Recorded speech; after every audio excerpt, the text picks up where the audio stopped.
Bonjour à tous, à partir d'aujourd'hui, j'aimerais bien pouvoir partager régulièrement un moment commun avec vous et vous aider à faciliter votre apprentissage éventuel en chinois, sachant qu'il n'est pas facile pour les Occidentaux, y compris les Français, bien sûr, d'apprendre chinois. J'aimerais bien vous aider à aborder du langage si dur et en plus de partager avec vous quelques touches personnelles en tant que celui qui a appris français il n'y a pas plus que 3 ans et demi, comme moi.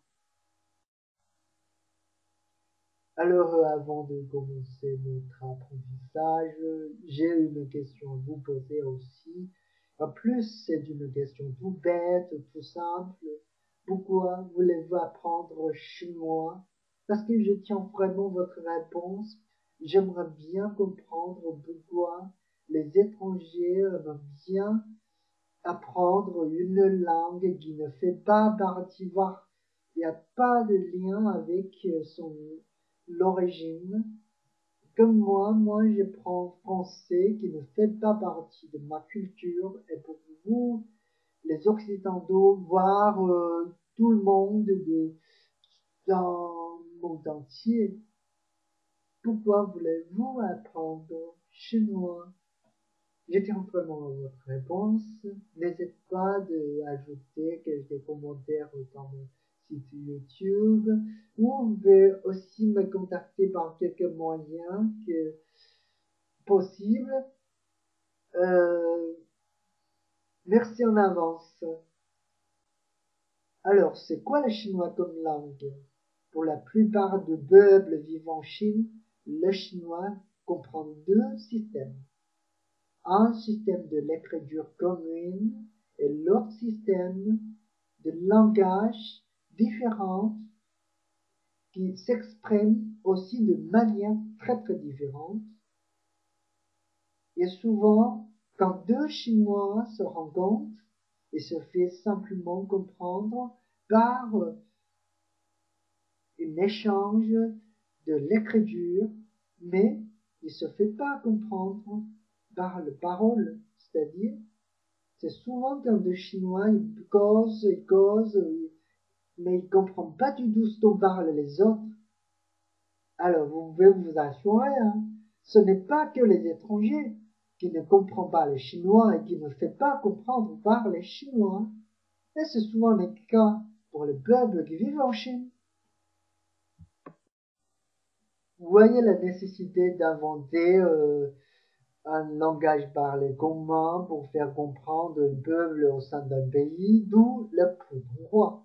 Putonghua. Puton veut dire commun, commune. Hua, c'est langage parlé simplement. En France, ce terme se traduit par mandarin, mais mandarin qui ne correspond pas aux langues pour moi à la réalité, parce que mandarin, c'est une ethnie qui a gouverné la Chine pendant ces derniers 300 ans et maintenant qu'ils ont déjà perdu de leur pouvoir et ils se dispersent en plupart de la Chine et ils ont leur propre langage. Même si la plupart des mandarins, ils font partie de familles nobles, ils parlent le chinois actuel, ils parlent de putonghua, mais ils ont leurs propres racines et leur propre langage. Vous voyez la nécessité d'inventer un langage parlé commun pour faire comprendre un peuple au sein d'un pays, d'où le putonghua. Putonghua. Puton veut dire commun, commune. Hua, c'est langage parlé simplement. En France, ce terme se traduit par mandarin, mais mandarin qui ne correspond pas aux langues pour moi à la réalité, parce que mandarin, c'est une ethnie qui a gouverné la Chine pendant ces derniers 300 ans et maintenant qu'ils ont déjà perdu de leur pouvoir et ils se dispersent en plupart de la Chine et ils ont leur propre langage. Même si la plupart des mandarins, ils font partie de familles nobles, ils parlent le chinois actuel, ils parlent de putonghua, mais ils ont leurs propres racines et leur propre langage.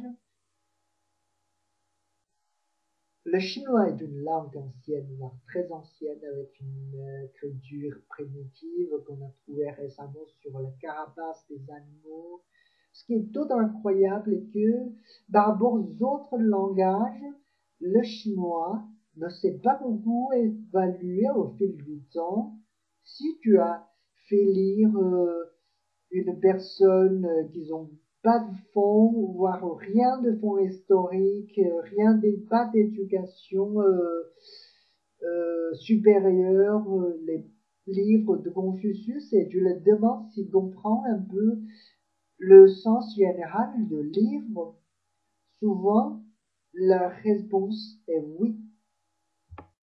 Alors voilà combien elle est importante, cette base historique qui est elle aussi omniprésente dans tous les registres de langage chinois qui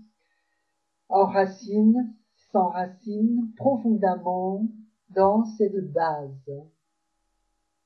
En tant que débutant, ne cherchez pas à trouver des méthodes magiques de prévent de toutes les racines historiques et culturelles chinoises.